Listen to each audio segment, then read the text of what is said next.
களங்கிடும் மகனே வருவாயா, இயேசு அழைக்கின்றார். கண்ணீர் துடைப்பார், மார்போடு சேர்ப்பார், மாறாது அன்பு நம் இயேசு. கண்ணீர் துடைப்பார், மார்போடு சேர்ப்பார், மாறாது அன்பு நம் இயேசு. இயேசு கிறிஸ்துக்குள் பிரியமானவர்களே, அருமை ஆண்டவர் இயேசு கிறிஸ்துவின் பரிசுத்தமுள்ள திருப்பெயரிலே நல்வாழ்த்துக்கள். இந்த விடுதலை நேர நிகழ்ச்சி வழியாக நம்மை சந்திக்க செய்த ஆண்டவருக்கு நன்றி கூறுவோம். அவருடைய தெய்வீக திருவிழம் எல்லா மக்களும் அவருடைய வார்த்தையை கேட்டு வாழ்வு பெற வேண்டும், மீட்பு பெற வேண்டும், விடுதலை பெற வேண்டும் என்பதுதான் அவருடைய தெய்வீக திருவிழம். எனவே தான் இந்த அமைப்பை உருவாக்கி அவர் தானே நடப்பித்து வருகிறார். இந்த நாளிலும் அவருடைய அன்பான திருவிழத்துக்கு நம்மை ஒப்பு கொடுக்கலாம், அவருடைய பாசமான திருவிழத்துக்கு நம்ம ஒப்பு கொடுக்கலாம்.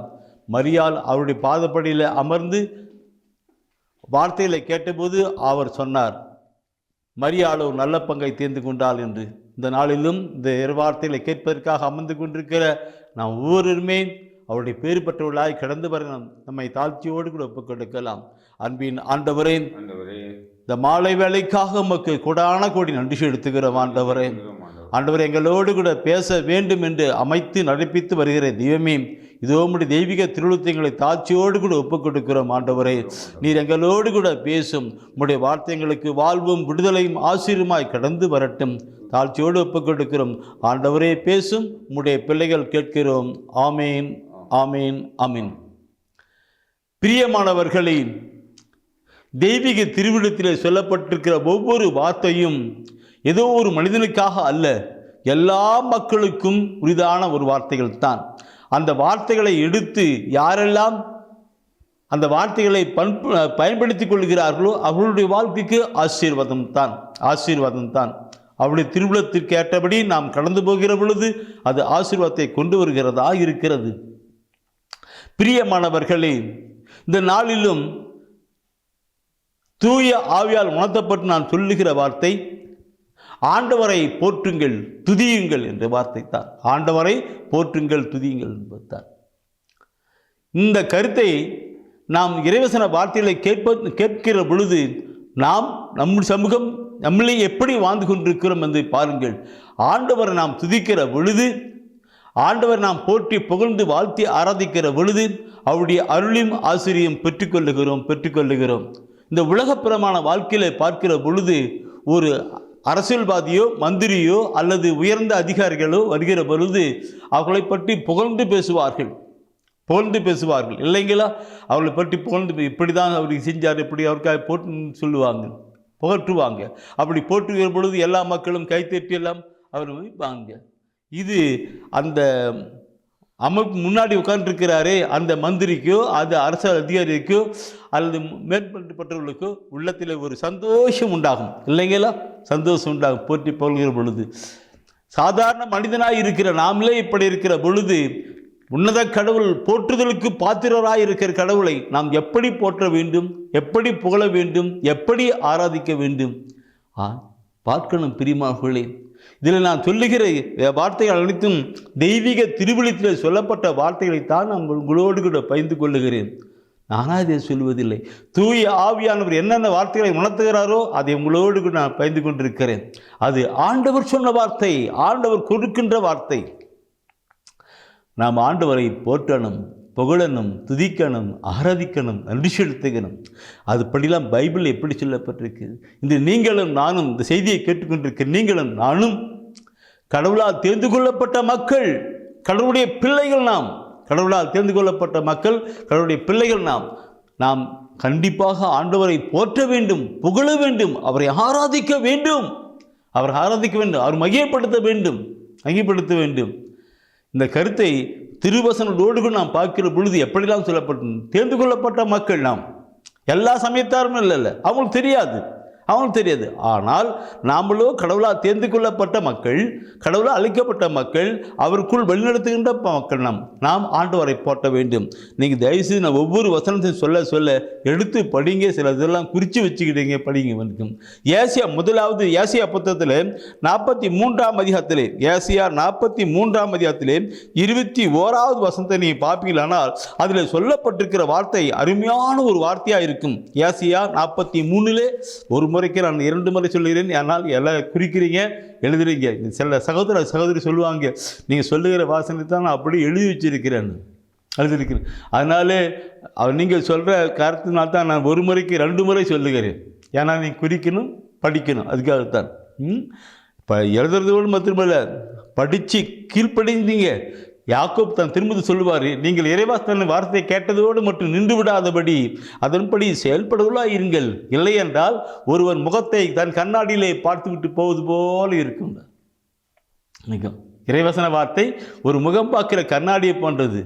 அதனால் இறைவசன வார்த்தை கேட்கிற பொழுது அதன்படி கீழ்ப்படிவதாக இருங்கள். இல்லை என்றால் கண்ணாடியில் பார்த்து போட்டு ஒன்றுமே தெரியாது, அந்த மாதிரி ஆகிடுன்னு சொல்ல. அதனால் இறைவசன வார்த்தைகளை கேட்பதோடு மட்டுமல்ல, குறித்து வைப்பதோடு மட்டுமல்ல, அதன்படி நடக்கிறவர்களாக இருங்கள். இன்று ஆண்டவர் விரும்புவது அவரை புகழப்பட வேண்டும் என்பது தான். ஏசியா புத்தகம் 43ஆம் அதிகாரத்திலே 21வது வசனத்தை எல்லாம் எடுத்துட்டீங்க, எடுங்க, படிங்க பார்க்கலாம். எனக்கென்று நான் உருவாக்கிய இந்த மக்கள் என் புகழை எடுத்துரைப்பர். என்ன வார்த்தையை பாருங்க, எப்படி சொல்லப்பட்டிருப்பாங்க, எவ்வளவு எரிமான வார்த்தைக்கு.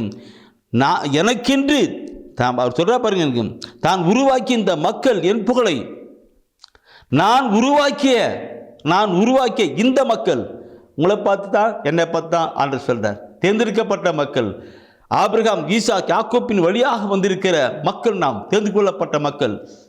ஆண்டவராக இயேசு கிறிஸ்துவை உள்ளத்திலே ஏற்று அவரே கடவுள் என்று கடந்து வந்திருக்கிற மக்கள் நாம், இல்லைங்களா?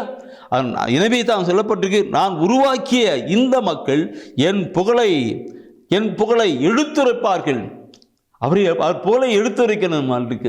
ஆண்டவர் எவ்வளவு நல்லவர், எவ்வளவு அற்புதர், எவ்வளவு அதிசயமானவர், எவ்வளவு இரக்கமுள்ளவர், அவர் எவ்வளவு பரிவுள்ளவர், எவ்வளவு பாசம் உள்ளவர் என்று அவரை பற்றி அப்படி எடுத்துரைக்கணுமா. அதுக்காகத்தான் ஆண்டவர் நம்மளை படைத்திருக்கிறாங்க.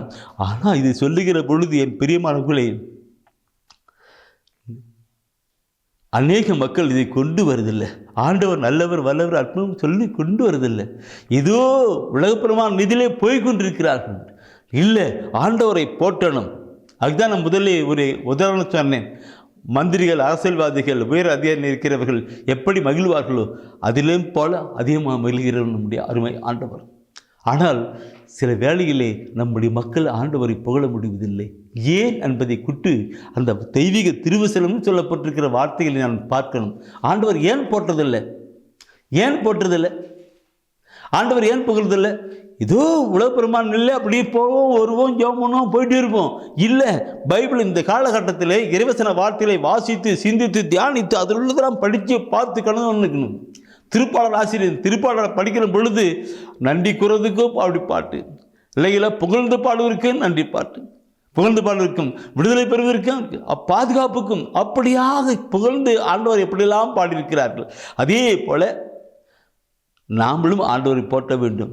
நாம் போற்றப்படவில்லை என்றால் அது காரணம் இருக்கிறது. பிரிமானவர்களே, காரணம் இருக்கிறது. சிந்தித்து பார்க்கணும். நீங்கள் திருப்பாடல் எடுங்க. திருப்பாடலில் 115 17வது வசனம், திருப்பாடல் 115 17வது வசனம் சொல்லப்பட்டிருக்கிற வார்த்தை எத்தனை பெரிய கார்த்தியை பார்க்கணும். 15 17 இறந்தோர் ஆண்டவரை புகழ்வதில்லை, மௌன உலகிற்குள் இறங்குவோர் எவருமே அவரை புகழ்வதில்லை. நான் அடிக்கடி சொல்றேன், சில வேலை சகோதரர் படிக்கிற பொழுது அழுத்தமாக படிப்பார். ஏன்னாக்கா அந்த வசன வார்த்தையெல்லாம் அப்படி கொண்டு வருகிற உணர்வை கொண்டு வருகிறது தான். அது சொல்லப்படுகிற வார்த்தையில் நடக்கும். அந்த 14 அதில் சொல்லப்பட்டிருக்க வார்த்தை பார்க்கும், இறந்தோர் ஆண்டவரை புகழ்வதில்லை. இறந்தவர்கள் யார்? இறந்தவர்கள் செத்து போடாம போய் அனுப்பணுமா? அதுவும் கொண்டாரு நான் பின்னாடி. இறந்தவர்கள் பாவ வாழ்க்கையை வாழ்கிற அனைத்தரும் இறந்தவர்கள் தான் சொல்லப்பட்டிருக்கிறது. பாவ வாழ்க்கையில் வாழ்கிற ஒவ்வொரு மனிதனையும் இறந்தவர்கள் தான் சொல்லப்பட்டிருக்கிறது. ஊதாரி மகனுடைய வாழ்க்கையை பார்க்கிற பொழுது அப்பா விட்டு போயிட்டான். திரும்பி வருகிற பொழுது என் மகன் இறந்து போயிருந்தான் சொல்றார். இறந்து போயிருந்தான், மீண்டும் உயிர் பெற்றான். இறந்து போயிருக்கிற அல்லது பாவ நிலை, ஆண்டு விட்டு பிரிஞ்சு போகிற நிலை தான் பாவ நிலை. இதுக்கும் பைபிளில் பார்த்தா 1 யோவான் சொல்லப்பட்டிருக்கும், பாவத்திலே வாழ்கிற பொழுது அவர்கள் இறந்தவர்களாக இருக்கிறார்கள் என்று. பாவத்திலே வாழ்கிறவர்கள் மனித உருவில் உயிரோடுகள் இருக்கலாம், ஆனால் ஆன்மீகத்திலே அவர்கள் இறந்தவர்களாக இருக்கிறார்கள். ஆன்மீக வாழ்க்கையிலே அவர்கள் இறந்தவராக இருக்கிறார்கள். அப்படின்னா தான் சொல்லப்படுகிறது, அவங்க பார்க்கும்போது இறந்தோர் ஆண்டவரை புகழ்வதில்லை. வாழ்க்கையிலே வாழ்கிறவர்கள், ஆன்மாவிலே இறந்தவர்கள் ஆண்டவரை புகழ்வதில்லை. ஆனால் சொல்லப்பட்டிருக்கும். அது அடுத்த வருஷம் சொல்லப்படும், மௌன உலகிற்கு இறங்குவோர். மௌன உலகம் எங்கே? கீழே தான். மேலே எப்பயுமே ஆண்டவரை போற்றி புகழ்கின்ற வானதூதர்கள் உண்டு. அவர்களோடு கூட இணைகிறவர்கள் தான் அவர்கள் தான். வாழ்க்கையிலே வாழ்கிறவர்கள் ஆண்டவர் புல மாட்டார்கள், அவர்கள் கீழே போகிறார்கள், மௌன உலகிற்கு கீழே போகிறார்கள். அங்கே விண்ணகத்திலே அல்லேலூயா கீதம் பாடி வானதூதர்களோடு கூட இணைந்து பாடுகிற ஒரு மக்களாக இருக்க முடியும். அதுதான் வார்த்தை பார்க்க இருக்கும். அவர் மௌன உலகிற்கு எவருமே அவரை புகழுவதில்லை. அன்பான சகோதரமே, இந்த வார்த்தை நினைத்து பார்க்கணும். ஆண்டவரை புகழுவதில்லை. வாழ்க்கையிலே வாழ்கிறவர்கள் ஆண்டவரை புகழ முடியாது. ஏன்னா பிசாசு தான் அவனுக்கு தந்தையாக இருக்கிறான். அந்த கீழுக்கு போய் நிலையில் இருக்கிறவன் அந்த நிலையை கொடுக்கலாம். அந்த வசனத்தையோடு கூட நீங்கள் அடுத்தது நான் சொல்லும் போல் நினைக்கிறேன். இதே கருத்தை ஏசியா புத்தகம் எடுங்க. ஏசியா புத்தகத்தில் இதே கருத்து தான் அங்கே ஏசியாவில் கொஞ்சம் இன்னும் தெளிவாக கொடுத்துருக்கிறார். ஏசியாவில் 38ஆம் அதிகாரத்தில் 18வது வசனம். 38 ஏசியா 38:18வது வசனம். பாதாளம் உம்மை போற்றி பாடாது, சாவு உம்மை புகழ்ந்து ஏத்தாது. பாதாளத்தின் குழிக்குள் இறங்குவோர், நரகத்தின் குழிக்குள் இறங்குவோர் நம்பிக்கைக்குரிய உம்மை நம்பி இருப்பதில்லை. என்ன கருத்துக்கள் பாருங்க. பாதாள குழி நம்ம சொன்ன மௌன உலகிற்கு செல்லுவர்கள் சொன்னதுக்கு இங்க பாதாள குழி என்று கிளிபியா சொல்லிட்டாரு. பாதாள குழி, நரகத்தின் குழியில் செல்லுகிறவர்கள் புகழ்ந்து பாட மாட்டார்கள், புகழ்ந்து போற்ற மாட்டார்கள். சிந்திக்க வேண்டிய கருத்து இல்லைங்களா? நாம் நம்முடைய வாழ்க்கையை பார்க்கிற பொழுது அப்படிப்பட்ட நிலையில் இருக்க எப்படி புகழ முடியும்? வாழ்க்கையில் வாழ்க்கை முடியும் எப்படி முடியும்? இந்த கருத்தை நீ பாதாளத்துக்கு இருக்கும். இந்த கருத்தை சீராக் புத்தகம் நிறைய மக்கள் மற்ற சபையை சேர்ந்த சகோதர சகோதரிகள் என்று சொல்லுவாங்க, கேட்பாங்க. அவங்களுக்கு நான் இந்த பைபிளாக கொடுத்துருக்கிறேன். இந்த சீராக் புத்தகங்கள்லாம் புது நிலையில் ஏற்பட்டிருக்கேன். அந்த புக்கில் அவங்க கேட்பாங்க, பிரதர் இந்த சீராக்கில் இது இணை திருமுகத்தில் வருகிறது. அந்த அவங்களாம் கொடுத்துருக்கிறேன். அவங்களாம் படிக்கிறாங்க. படிச்சுட்டு இந்த இறைவசம் மாதா டிவியில் செய்தி கொடுக்கறதெல்லாம் அவங்களாம் நோட் பண்ணுறாங்க, படிக்கிறாங்க, கேட்குறாங்க. அதனால தான் நின்று கேட்டாங்க. அவங்களுக்குன்னு நிறைய புக்கு இருக்குது. அதெல்லாம் சொல்லுவாங்க, இதெல்லாம் வசனம் தெரிஞ்சுட்டு இப்போ அவங்களுக்குள்ள நிறைய பேருக்கு அவங்க கருத்து இருக்குது. சீராக் புத்தகம் விடுங்க. சீராக் புத்தகத்தில் எடுத்து 15ஆம் அதிகாரத்தில் 8வது வசனம். 15ஆம் அதிகாரத்தில் சீராக்கில் 9வது வசனம் நினைக்கிறேன். 15:9. பாவிகளின் வாயிலிருந்து வரும் புகழ்ச்சி தகாது, அது ஆண்டவரிடமிருந்து அவர்களுக்கு அருளப்படவில்லை. பாவிகள் வாயில் இருக்கு. எதிரி யாராவது மற்றவங்களை புகழ முடியுமா? எதிரிகள். அப்போ பாவம் செய்கிறவங்க சாத்தானை சார்ந்தவன் சொல்லப்பட்டிருக்கிற வார்த்தையோடு கூட கம்பேர் பண்ணி பாருங்க. அவங்க போலுவாங்களா? எதிர்மறையா தான் சொல்லுவாங்க.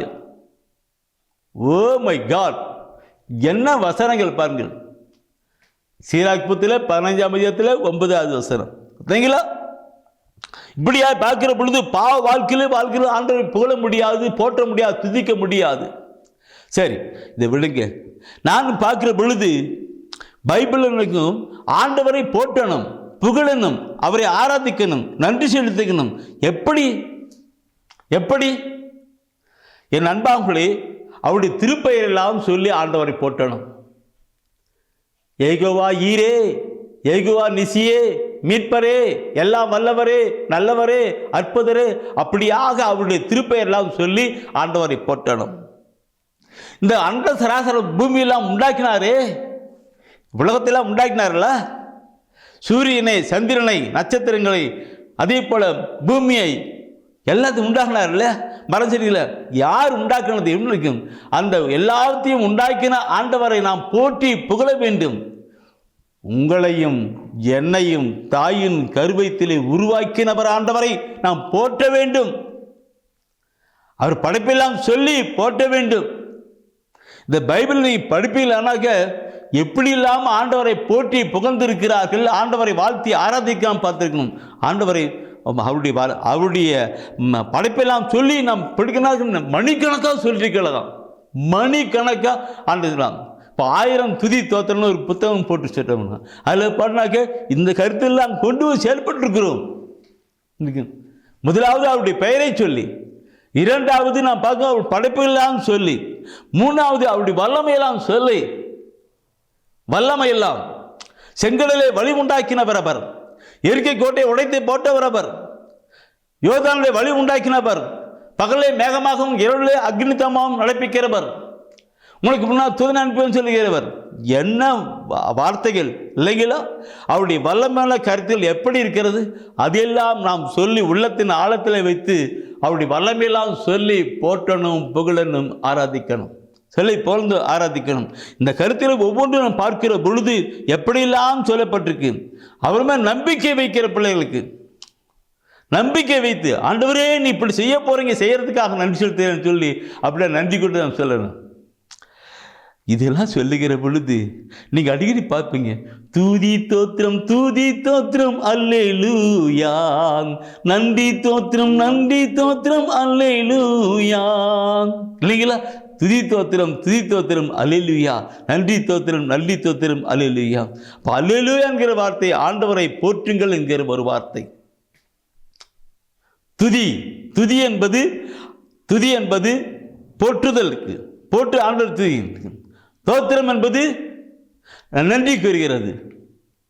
துதி என்பது ஆண்டவரை போற்றுவது, தோத்திரம் என்பது ஆண்டவருக்கு நன்றி கூறுவது. அல்லேலூயா ஆண்டவருக்கு. இப்போ துதி தோத்திரம் அல்லேலூயா, நன்றி தோத்திரம் அல்லே, இப்படியெல்லாம் ஆண்டவரை புகழ்ந்து அவருடைய வலிமையெல்லாம் பாடி அவருடைய பெயரை, வல்லமையை, அற்புதத்தை, அதிசயமான எல்லாவற்றையும் நினைத்து நம்முடைய வாழ்க்கையில் உருவாக்கி எல்லாவற்றையும் ஆண்டவரை தூத்து போடணும். இப்படிலாம் பாடப்பட்ட கருத்துக்களை நீங்கள் பார்ப்பீங்களானாக்க இந்த அல்லேலூயா சொன்ன வார்த்தையை நான் கொண்டு வருகிறேன். தூயாவியானவர் உணர்த்துகிறதை நான் சொல்லியே தீரணும், பார்க்கணும். திருப்பாடலில் 147வது திருப்பாடல் 147 முதல் வசனத்தை படிச்சு பாருங்க. என்ன சொல்லுகிறது? அல்லேலூயா, அல்லேலூயா. நம்முடைய கடவுளை புகழ்ந்து பாடுவது நல்லது, நம்முடைய கடவுளை புகழ்ந்து பாடுவது நல்லது, அவரை புகழ்வது இனிமையானது, அதுவே ஏற்புடையது, ஆண்டவரை புகழ்வது நல்லது, அவர் புகழை பாடுவது நல்லது. எப்படி புகழ்ந்து பாடணும்? ஒரு பாடுகிற பொழுது மனிதன் தன்னைத்தானே மறந்து அவருக்குள் இணைந்துகிறான். அந்த புகழ் பாடுவது, ஆண்டவரை புகழ்வது நல்லது என்று. அதே கருத்தை நீ பார்ப்பினாக்கி இதே கருத்தை தான் நீங்கள் 92 1 கூட சொல்லப்பட்டிருக்கும். இதே கருத்து தான் அங்கேயும் அப்படி சொல்ல வர பாட்டு. அது என்ன சொல்லுவேன், திருப்பாடை எடுத்து படித்து பாருங்க, எப்படிலாம் பாடியிருக்கிறாங்க, எப்படிலாம் தூச்சிருக்கிறாங்க, எப்படிலாம் மன்றாடி இருக்கிறாங்க, எப்படிலாம் ஆண்டவர் இல்லைங்களா? அந்த 92 அந்த முதல் வசனம் இதே கருத்து தான். ஆண்டவருக்கு நன்றி உரைப்பது நன்று, ஆண்டவருக்கு நன்றி உரைப்பது, தோத்திரம் பண்ணுவது நன்று. உன்னதரே உமது பெயரை புகழ்ந்து பாடுவது நன்று, உமது பெயரை புகழ்ந்து பாடுவது நல்லதுன்னு இன்னைக்கு. உமது பெயரை புகழ்ந்து பாடுவது நல்லது இன்னைக்கு. இதெல்லாம் கொஞ்சம் கற்று நிற்கும் இல்லைங்களா? இப்போ சமீபத்தில் நாம் போதும் அந்த இயேசு ஆண்டவர் பிறந்த நாட்களில் நாம் கொண்டு வருகிறோம். உன்னதங்களிலே கடவுளுக்கு மாட்சி உண்டாகுக, பூவுலகில் நல்மனதோர்க்கு அமைதியுமாகு. இல்லைங்களா? அப்போ அவரை புகழ்ந்து பாடணும். அப்படி பாடுகிற பொழுது அந்த கருத்துக்கள் எல்லாம் உள்ளத்தின் ஆழத்தில் நிறுத்தி அவரை பாடணும். ஆனால் இருக்கும் அப்போ பாடுவது, புகழ்ந்து பாடுவது நல்லது இருக்கு. திருப்பாடல் 147 முதல் வசனம், 92 அது முதல் நிறைய வசனங்கள் சொல்லப்பட்டிருக்கு. ஆனால் கூட இருக்கும். சரி, இதே நீ படிச்சிருந்தானே பாடு தூய்மை பாடுவதுன்னு படம் இருக்கும். நீங்கள் பார்க்கணும், நல்லதுன்னு பார்த்தோம். இதே கருத்தை திருப்பாடலில் எடுங்க. திருப்பாடலில் எடுங்க. 34 1வது வசனத்தில் முதல்ல எடுங்க. ஆண்டவரை நான் எக்காலமும் போற்றுவேன். ஆண்டவரை நான் எக்காலம் போற்றுவேன். அவரது புகழ் எப்பொழுதும் என் நாவில் ஒலிக்கும். என் நாவில் 34 எல்லாம் கிடைச்சிருக்குதானே? 34 அது பாருங்க, படிச்சாங்க. 34 பார்க்கிற பொழுது முதல் வசனம் சொல்லுகிறது. மீண்டும் ஒரு வாட்டி படிப்போம். ஆண்டவரை நான் எக்காலமும் போற்றுவேன். எக்காலம் போற்றுவேன். அவரது புகழ் எப்பொழுதும் என் நாவில் ஒலிக்கும். எப்பொழுதும் என் நாவில் ஒலிக்கும். எப்பொழுதும். சில சகோதர சகோதரிகள், நான் உண்மையாக மகிழ்ச்சி அடைகிறேன். சில சகோதர சகோதரி சொல்லும்போது இந்த போகும்போது பஸ்ஸில் போகும்போது கூட வண்டியில் போகும்போது கூட அவங்க என்ன பண்ணுவாங்கனாக்க இந்த 1000 தோத்திர பலின்ற கருத்துலாம் இருக்குன்னு அதை எடுத்துக்கிட்டு பாட் பண்ணிக்கும். ஹல்லேலூயா ஹல்லேலூயா, தோத்திரம் தோத்திரம் தோத்திரம் தோத்திரம், துதிக்கிறோம் ஆண்டவரே, தோத்திரிக்கிறோம் ஆண்டவரே, ஆராதிக்கிறோம் போகும்போது அப்புறம் இருக்கும். அவர் எக்காலம் இன்பம் மட்டும் துன்பம் மட்டும் பிரச்சனை மட்டும் போராட்டம் எக்காலமும் அவரை புகழ்வது நல்லதுன்னு சொல்லிக்கும். அதே அதிகாரத்தில் நீங்கள் பார்ப்பனாக்க அந்த அடுத்த அதிகாரம் 35ஆம் அதிகாரத்தில் பார்ப்பனா 35ல் 25வது வாசனம் கூட சொல்லப்பட்டிருக்கும். எந்த நிலையிலும் ஆண்டவரை போற்றி புகழ்வன். இப்படி பைபிளில் திருப்பாடல் படித்து பாருங்க, நிறைய இடத்துல சொல்லப்பட்டிருக்கிறது. நிறைய இருக்கும். 34 இருக்கும். எனவே நம்முடைய வாழ்க்கையில் ஆண்டவரை போற்றணும், ஆண்டவருக்கு தோத்திரம் பண்ணணும் இருக்கும். நான் இது கருத்தை நான் சொல்லி கொண்டு வந்துட்டேன் இல்லைங்களா? ஆண்டவரை போற்றணும் இருக்கும். என் அன்பானவர்களே, நாம் ஆண்டவரை போற்றுகிற பொழுது அவர் மகிழ்ந்த மகிழ்ச்சியோடு கூட நம்மை ஆசீர்வதிக்கிறவராக. அதுதான் முன்னாடி நான் சொன்னேன். அரசியல்வாதி தலைவர்கள் முதல்வர்கள் எப்படி இருப்பாங்க? போற்றி புகழ்ந்தாச்சுனாக்க அடுத்து விண்ணப்பம் பண்ணும்போது அதை கொடுத்துருவாங்க இல்லைங்களா? கொடுப்பாங்க, செய்வான்னு அது எப்படியோ உலகத்தில் விட்டுருங்க. ஆனால் அவர் உண்மை உள்ளவர். அவரை போற்றி நாம் புகழ்ந்து வாழ்த்தி ஆராதிக்கிற பொழுது அவர் தானே மிகுந்த மகிழ்ச்சியோடு நமக்கு அனைத்தையும் செய்ய வல்லவராயிருக்கிறார். அவரிடம் இல்லாத ஒன்றுமில்லை, அவரால் முடியாது ஒன்றுமே இல்லை. ஆண்டவருக்கு தோத்திரம், நன்றி செலுத்தணும். தோத்திர பலி செலுத்தணும். தோத்திரம் என்பது நன்றி. இந்த நன்றி செலுத்த பார்க்கிற பொழுது பைபிளில் சொல்லப்பட்ட வார்த்தைகளை நான் அப்படியே சொல்லிட்டு இருக்கேன். தயவுசெய்து எடுங்க, ஒன்று குறிப்பேடு எடுங்க. ஒன்று குறிப்பேடு எடுத்துட்டு 16ஆம் அதிகாரத்தில் 1 குறிப்பேடு 16ஆம் அதிகாரத்தில் 8-9 வசனம் அருமையான ஒரு கருத்தை சொல்லியிருக்கு. 1 குறிப்பேடு 16ஆம் அதிகாரம் 8-9 வசனம். ஆண்டவருக்கு நன்றி செலுத்துங்கள். அவர்தம் பெயரை சொல்லி வழிபடுங்கள். அவருடைய பெயரை சொல்லி வழிபடுங்கள். அவர்தம் செயல்களை மக்களினங்கள் அறிய செய்யுங்கள். அவருக்கு பாடல் பாடுங்கள். அவரை புகழ்ந்தேத்துங்கள். அவர்தம் வியத்தகு செயல்கள் அனைத்தையும் எடுத்துரையுங்கள். அவர்தம் திருப்பெயரை மாட்சிப்படுத்துங்கள். அண்ணா, அக்கா, எப்படி சொல்லிருக்கேன்னா, அக்கா தம்பி படிச்சியா, கேட்டியா, தங்கச்சி எப்படி சொல்லியிருக்கு இல்லைங்களா?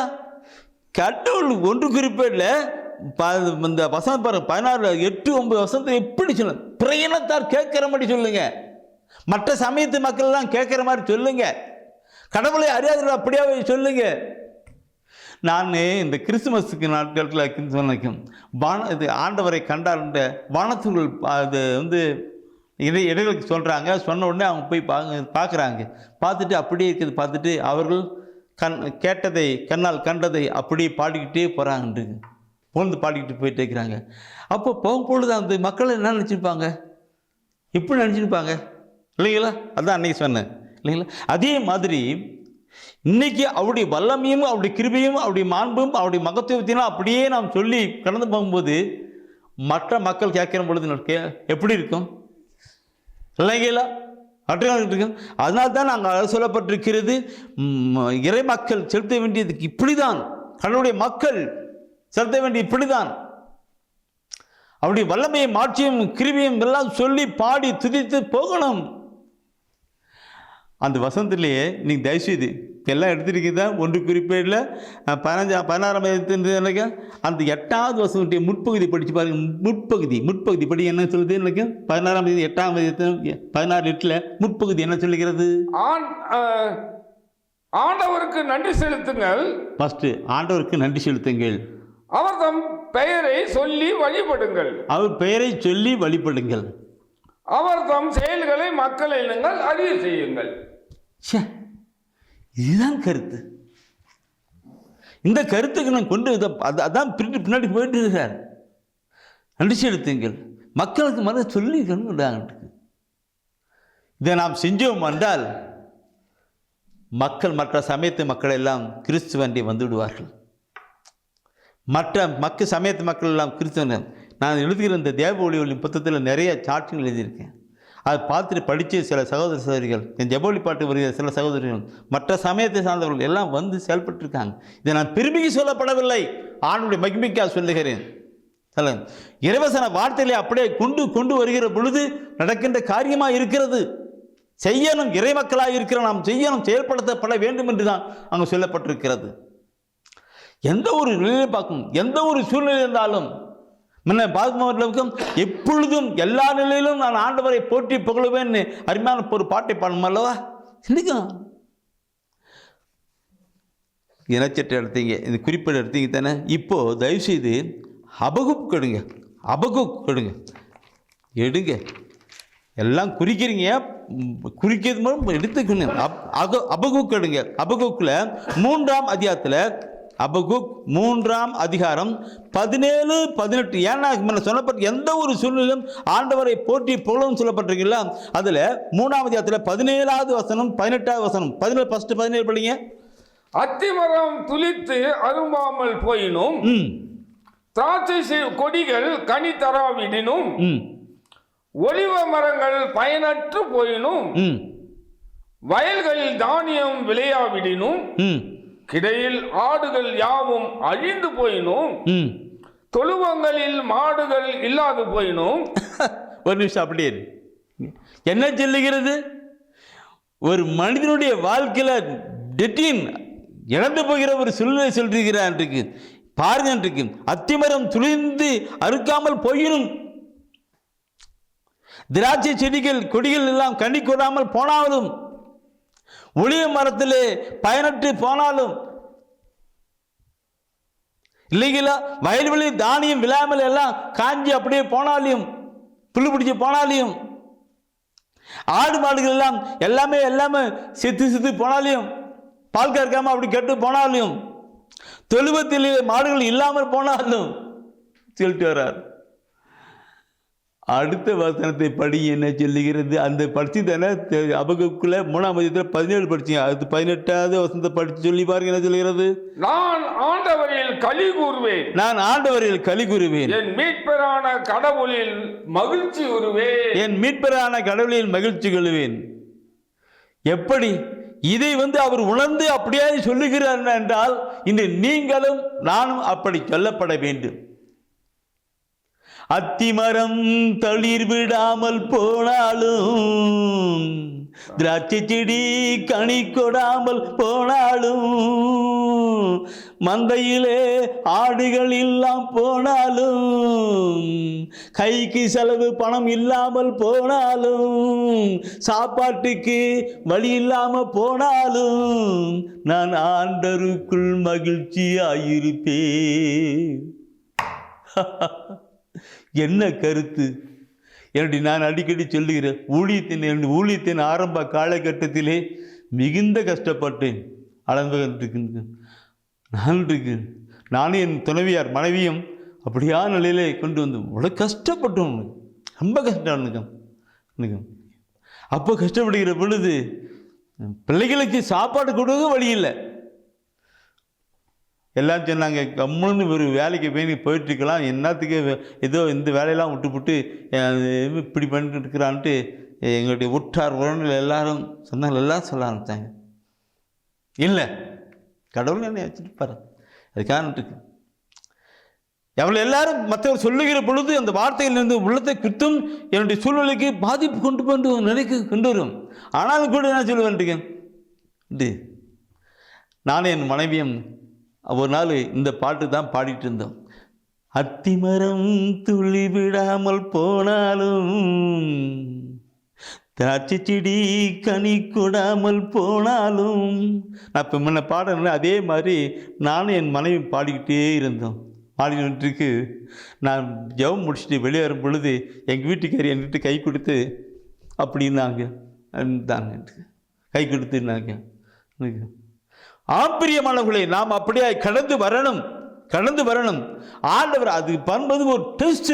நீ என்ன செய்ய போகிறாய், என்ன பண்ண போகிறாய்? அழுது புலம்பி கண்ணீர் விடுத்து ஒக்கி போகிறாயா, இல்லை என்னை நம்பி கடந்து வருகிறாயா? முன்ன சகோதரர் படித்தார் அல்லவா, ஆண்டவர் நம்பிக்கை இருக்குன்னு சொன்னாங்க. நம்பியிருப்பேன் நம்பியிருக்கேன். ஆனால் நம்பியிருக்க அப்போ டெஸ்ட் என்ன செய்ய போகிறேன். இன்னைக்கு நிறைய சகோதரிகள் மாடுகள் எதனா போலீஸ் நடக்கும், வீட்டில் எதனா பிரச்சனை ஆக்கும், அப்படியே அழுது புலம்பி போயிட்டே இருப்பாங்க. இல்லை, ஆண்டவர்களுடைய காரியங்களை கடந்து வந்து ஆண்டவர் எல்லாம் மறுக்கிறேன் சொல்லிட்டு கடந்து போகணும். அதனால தான் இந்த கருத்தை சொல்ல வருகிறேன். சோர்ந்து போயிடாதீங்க சகோதரமே, சோர்ந்து போயிடாதீங்க. நீங்கள் அந்த வசனத்தை அப்படியே படிச்சுன்னு இருக்கும், என் வந்து எல்லாம் கண்டிருக்கும். அந்த அடுத்த வசனத்தை நீ பார்க்கணும், படிக்க வேண்டாம், குறிச்சிக்கிடுங்க. அந்த அடுத்த வசனம் சொல்லுது, ஆண்டவராகிய என் தலைவரே, என் வலிமை, அவர் என் கால்களை பெண்மானியின் கால்களை போலாக்குவார், உயர்ந்த இடங்களுக்கு என்னை நடத்தி செல்வார். அவர் எப்படி சொல்லி முடிக்கிறார் பாருங்க. எல்லாம் இருக்கு. இந்த கருத்துக்களை நம்ம வாழ்க்கையில் கொண்டு வந்து பார்க்கணும். எந்த ஒரு சூழ்நிலை இருந்தாலும் ஆண்டவரை போற்றணும்.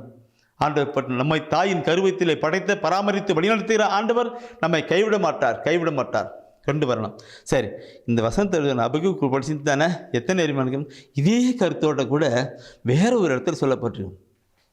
எல்லாவற்றையும் மேல்மாக ஆண்டவர் சந்திக்க 1 தெசலோனிக்கர் புதிய ஏற்பாட்டில் 1 தெசலோனிக்கரில் 5ஆம் அதிகாரத்தில் 18வது வசனம்.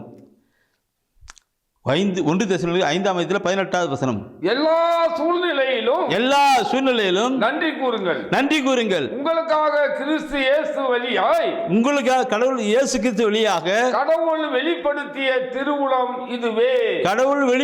திருவுளம் இதுவே. என்ன? மீண்டும் ஒரு வாட்டி அந்த வசனத்தை மீண்டும் அழகா நிறுத்தி படிச்சு கொண்டு வாங்க சகோதரமே. எல்லாம் பைபிள் எடுத்துருக்கீங்க தானே, எல்லாம் அண்டர்லைன் பண்ணுங்க, குறிச்சு வைங்க, படிங்க. 5:18 எல்லா சூழ்நிலையிலும் நன்றி கூறுங்கள். உங்களுக்காக கிறிஸ்து இயேசு வழியாய் கடவுள் வெளிப்படுத்திய திருவுளம் இதுவே. அதனால்தான் அபகுக் அங்க பார்க்கும்போது நான் ஆண்டவருக்குள் மகிழ்ச்சியாக இருப்பேன் பாடினார். வசன வார்த்தைகளை ஒவ்வொன்றும் படித்து சிந்தித்து தியானித்து பருகிற பொழுது அந்த வசன வார்த்தை நமக்கு ஆறுதலையும் தேர்தலையும் உற்சாகத்தையும் உறுதியும் படுத்துகிறதா இருக்கிறது. ஆறுதலின் தெய்வமே இல்லைங்களா? அவருடைய சமூகத்தில் நாம் படிக்கிற பொழுது அது அவருக்கு நம் காரியங்களாய் கடந்து வருகிறது. எனவே நம்முடைய வாழ்க்கையில் எத்தனை ஒரு சூழ்நிலை இருந்தாலும் பிரிஞ்சு போயிடக்கூடாது. அவர் அப்படி துதிக்கிற பொழுது தான் நம்முடைய வாழ்க்கை ஆசீர்வாதமான ஒரு வாழ்க்கையாக இருக்கும். நான் சொல்லுகிற பொழுது ஒரு கருத்தை நான் சொல்லி மேலே கொண்டு போகலான்னு நினைக்கிறேன். தூயான் உணர்த்துறார். தானியேல் பார்க்கணும் இல்லைங்களா? குறிச்சிக்கிடுங்க. தானியேல் பார்க்கும் பொழுது அவர் ஒவ்வொரு நாளும் 3 வேளையும் ஆண்டவரை ஜெபம் பண்ணார். ஆண்டை பார்த்து எருசலேம் நோக்கி ஜெபிக்கிறார். அங்கே அரசாங்கம் போட்டுச்சு, யாரும் செய்யக்கூடாதுன்னு. ஆனாலும் கூட அவர் ஜெபம் இருக்கிறார். அதனால என்ன பண்ணுறாங்க, அவர் சிங்கத்தின் குகையிலே போட்டாங்க. சிங்கத்திலே அரசாங்க சட்டப்படி அவர் சிங்கத்தின் குகையிலே போட்டாங்க. அங்கே என்ன பண்ணார் அவர்? ஒன்றும் இல்லை, அங்கேயும் ஆண்டவரை துதித்திருப்பான்னு நினைக்கிறேன், ஆண்டவரை போற்றி புகழ்ந்திருப்பான்னு நினைக்கிறேன். அப்படி போற்றி புகழ்ந்து போது தான் அந்த சிங்கங்கள் எல்லாம் அப்படி முட்டி போட்டு சைலன்ஸ் ஆச்சு. இல்லைங்களா? சைலன்ஸ் ஆச்சு. பார்க்கணும் இதை அது அடுத்த நாள் வந்து ராஜா வந்து பார்க்குறாரு, அவன் செத்து போயிட்டு இருப்பான், செத்து போயிட்டு. ஆனால் வந்து அங்கே தானியேல் சொல்லுகிறான்ட்டுக்கு, நான் வழிபடுகிற ஆண்டவர் என்னை பாதுகாத்தார்ன்று, என்னை வழிபடுகிற ஆண்டவர் என்னை பாதுகாத்தார்ன்னு சொல்கிறான்ட்டுக்கு. உடனே அந்த அரசன் என்ன பண்ணுறாரு, அந்த அரசன் பெரிய மனமாற்றமாகிறார். தானியேலுக்கு உயர்ந்த பதவியும் கொடுத்து அவருக்கு விரோதமாக பேசினாலாம் அவுட் பண்ணிட்டார். சிந்தனை செய் மனமே, மனமே சிந்திக்கணும். நம்முடைய வாழ்க்கையில் இது இல்லை போயிடுச்சுன்னு சொல்லிட்டு ஒன்றும் இருக்கக்கூடாது. அவருடைய அதான் வசனத்தை நான் படிக்கும் பொழுது 5 அந்த வசனத்தை பாருங்கள், அந்த எல்லா சூழ்நிலையும் நன்றி கூறுங்கள். அதுக்கு மேலே வசனம் இடைவிடாது இறைவனிடம் வேண்டுங்கள். அது 14ஆம் வசனம் பார்த்தனாக்க இடைவிடாது இறைவனிடம் வேண்டுங்கள் சொல்லிட்டு 18ஆம் வசனம் எல்லா சூழ்நிலையிலும் ஆண்டவர் முன்னாடி. இந்த தான் தானியேல் செய்தார். தானியேல் செய்தார். தானியேல் செய்தனால பெரிய ஒரு அற்புதத்தை காண செய்தார். அவர் தன்னுடைய வாழ்க்கை அனுப்பித்தார், மற்றவர்களும் காணும்படி செய்தார்.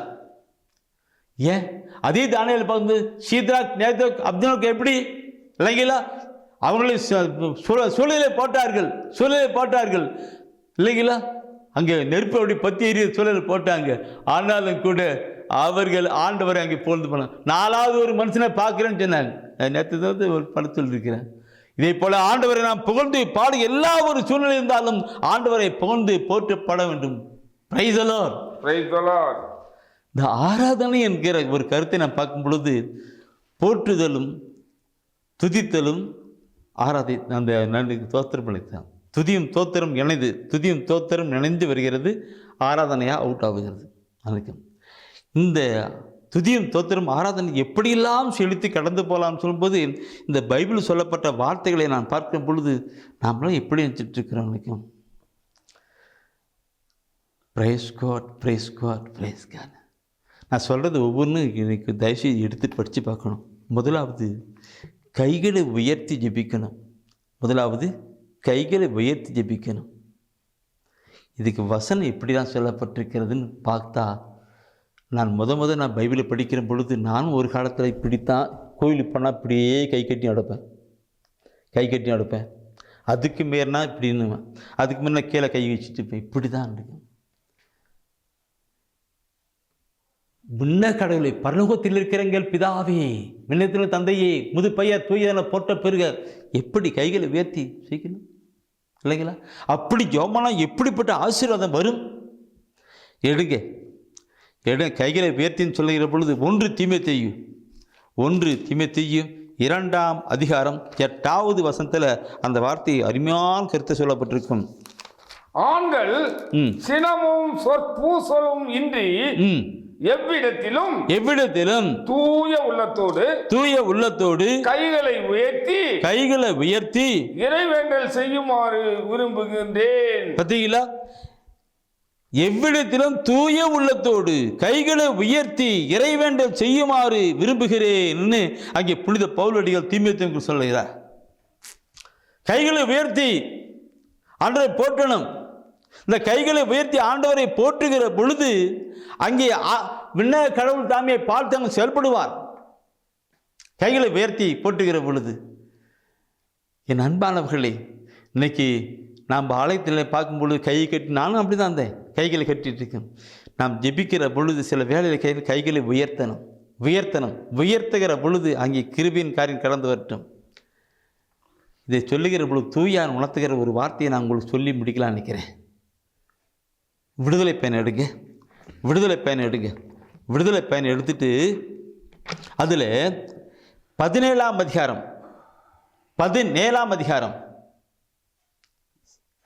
11வது வசனம் படித்தா போதும். அதில் சொல்லப்பட்டிருக்கும், மோசே தம் கையை உயர்த்தி இருக்கும் போதெல்லாம் விழித்திருக்கும் பொழுதெல்லாம் இஸ்ரவேலர் வெற்றி அடைந்தனர். இஸ்ரவேலர் வெற்றி அடைந்தனார்கள். அவர் தம் கையை தளர விட்ட போதெல்லாம் அப்பொழுதெல்லாம் அமலேக்கியர் வெற்றி அடைந்தனர். அமலேக்கியர் வெற்றி அடைந்தனார்கள். என்ன அது? மோசே கைகளை உயர்த்தி அந்த கோலை கையில் பிடிச்சிக்கிட்டு அப்படி உயர்த்தி பிடிக்கிறார். உயர்த்தி பிடிக்கிற பொழுதெல்லாம் இஸ்ரேல் படை அட்வான்ஸ் ஆகிட்டு போயிட்டு அங்கே அமலேக்கியரை அடிக்கிறாங்க. எவ்வளோ நேரம் உயர்த்தி பிடிச்சிட்டு எவ்வளோ நேரம் வச்சிருப்பாரு? அப்படியே கை டவுன் ஆகுது. டவுன் ஆச்சுனாக்க அங்கே இருக்கிற மக்கள் இங்கே வராங்க, அங்கே ஆப்போசிட்டில் எதிரிகள்லாம் முன்னாடி வராங்க. இதை பார்த்துக்கிட்ட கூறும் ஆர்வம் நீங்கள் குறித்து வச்சுங்க, அப்புறம் படித்து பாருங்க எப்படி இருக்குன்னு. இந்த கூறும் ஆர்வம் என்ன பண்ணுறாங்கனாக்க, கூறு ஒரு பக்கமும் ஆரன் ஒரு பக்கமும் ரெண்டு பேரும் கல் போட்டு உட்கார வச்சு இந்த கையை தூக்கி பிடிக்கிறாங்க. இந்த கையை தூக்கி பிடிக்கிற பொழுது அந்த அப்படியே அந்த பிடிக்கும்போது இஸ்ரேல் பல அட்வான்ஸ் ஆகிட்டு அந்த அமலேக்கியர்களை அவுட் பண்ணிடுது. இந்த நாளிலும் நான் அது பெருமைக்கு சொல்லவில்லை. என்னுடைய ஊழியத்தை எல்லாம் கடந்த 35 வருடமாக இந்த ஊழியத்தை எல்லாம் ஜெபத்தினாலும் காணிக்கலாம் தாங்கிற அநேகர் உண்டு. சகோதரிகள் இருக்கிறார்கள். அவங்களெல்லாம் எப்படிலாம் ஒரு பக்கம் நாம் பலவீனத்தில் இந்த நற்செய்தி அறிவிக்கின்ற ஒரு நற்செய்தி அறிவிக்கின்ற பணியிலே சில வேலை முடியாது சொல்கிற போது போகும் பொழுது நான் சோர்ந்து போகிற பொழுது சகோதரர் சொல்வார், கடவுளை இவ்வளோ நாள் நடத்துகிறார் இல்லையா, இன்னும் நடத்துவார். ஏன் அதை பற்றி ரொம்ப ஃபீல் பண்ணுறேன், அதை ஃபீல் பண்ணாதீங்க, ஆர்டர் அற்புதம் பண்ணுவார்ன்ட்டு அப்படிலாம் சொல்லுவாங்க. இப்படியாக அவர்கள் சொல்லி கூறும் ஆரணம் போல சொல்லி உற்சாகப்படுத்தும் பொழுது அந்த நற்செய்தி அறிவிக்கின்ற பணியிலே கடந்து செல்லப்படுகிறது. இதை சொல்லுகிற பொழுது என் நண்பான சகோதரமே எந்த ஒரு சூழ்நிலை இருந்தாலும் நாம் ஆண்டவருடைய நிலையை விட்டு போகக்கூடாது. பிரியமானவர்களை, முதலாவது பார்க்கிற பொழுது யாரெல்லாம் ஆண்டவரை துதிக்க மாட்டாங்கன்னு சொல்லி கொடுத்தேன். யாரெல்லாம் ஆண்டவர் வாழ்க்கையிலே வாழ்கிறவர்கள், பிசாசுடைய இயல்பிலே போய்கொண்டிருக்கிறவர்கள், பிசாசுக்கு அடிமையாக இருக்கிறவர்கள் ஆண்டவரை போல மாட்டாங்கன்னு முதல் சொன்னேன் இல்லைங்களா. இரண்டாவது நான் பார்க்கும்போது எப்படியெல்லாம் ஆண்டவர் நாம் போற்றி புகழப்பட வேண்டும், எப்படிலாம் போக வேண்டும். அதில் போற்றி புகழ்கிற காரியங்களை பார்க்கிற பொழுது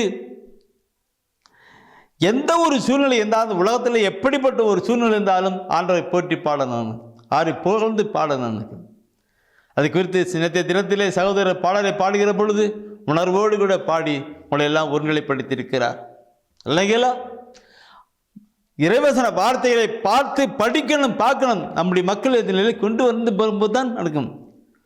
நான் நேற்று தினத்தில் சொன்னேன், கைகளை உயர்த்தி மன்றாட்டுக்கும். நான் இயற்கையாக உண்மையாக சொன்னேன், என்னை சாட்சியாக தான் சொல்ல எப்பவுமே. அப்பெல்லாம் நான் பைபிளில் இறைவசன வார்த்தைக்கெல்லாம் அந்த ஆண்டருக்குள் வராத போது கை கட்டிட்டு அப்படியே இருந்தது எனக்கு. இப்போது ஆலயத்தில் போயிட்டு அப்படியே கை கட்டினா இப்போ இருக்கிறவங்கள பார்த்தா எனக்கு ரொம்ப ஃபீலிங்காக இருக்குது, ரொம்ப மனசு பாரமாக இருக்குது. ஆண்டவர் சொன்னார், 1 மணி நேரமாவது என்னோடு கூட இணைந்திருக்க உங்களால் முடியவில்லை ஆண்டு கெத்தமணி சொன்னார்ல. 1 மணி நேரமாவது தெய்வீக திருப்பலி 1 மணி நேரம் அல்லது கொஞ்சம் கூட வச்சிருப்பாங்க, அவ்வளோதான். அந்த 1 மணி நேரம் உலகத்தையெல்லாம் மறந்து அவரோடு கூட இணைந்து கடந்து வரணும் இல்லையா. அப்படி கடந்து வருகிற பொழுது தான் ஆசீர்வாதம். கைகளை உயர்த்தி இல்லைங்களா, இறைவசன வார்த்தைகளை கேட்டு ஆண்டவரே தோத்திரம் துதிக்கிறோம் ஆராதிக்கிறோம் பாடி புகழ்ந்து பாடி கடந்து வருகிற பொழுது தான் நடக்கும். சில வேளையில் சில சகோதரி பாடுகிற பொழுது உலகத்தெல்லாம் மறந்து பாடுவார்கள், கையெல்லாம் தட்டி நடக்கு உயர்த்தி பாடுவாங்க. கைகளை உயர்த்தி அவன் ஜெபிக்கிறோம். நேற்று தினத்தில் நான் சொன்னேன், மோசே கரங்களை உயர்த்தி கொண்டிருக்கிற பொழுது முடியல, கையில் உயர்த்தி அட்வான்ஸ் ஆனது இஸ்ரேல் படை. டவுன் ஆன பொழுது அந்த படை அமலுக்கு வந்தது. அதே போலத்தான் என்னுடைய ஊழியத்தின் பாதையிலும் கூட அப்படி நடந்தது. அதை நேரத்தையே சொன்னேன், அதை மீண்டும் நான் சொல்லுகிறேன் என்றால், இந்த அநேக சகோதரிகள் இந்த நற்செய்தி ஊழியத்தை, நற்செய்தி அறிவிக்கின்ற ஊழியத்தை தாங்கி வருகிறார்கள். இதை கேட்டுக்கொண்டு எங்களிலும் அநேக நற்செய்தி அறிவிக்கின்ற காரியங்களே போகணும். கடந்து போகிற பொழுது தான் அங்கே விடுதலை. அது ஆண்டவர் விரும்ப நற்செய்தி. எல்லா மக்களும் 1 தீமோத்தேயு 2:4 பார்க்கிற பொழுது 1 தீமோத்தேயு குறிச்சுக்கிடுங்க, படிக்க வேண்டாம், குறிச்சுக்கிடுங்க. ஓகே, 1 தீமோத்தேயு 2:4 அதில் சொல்லப்பட்டிருக்கு, எல்லா மக்களும் உண்மையை அறிந்துள்ளரும் மீட்பு பெற வேண்டும் என்று அவர் விரும்புகிறார்.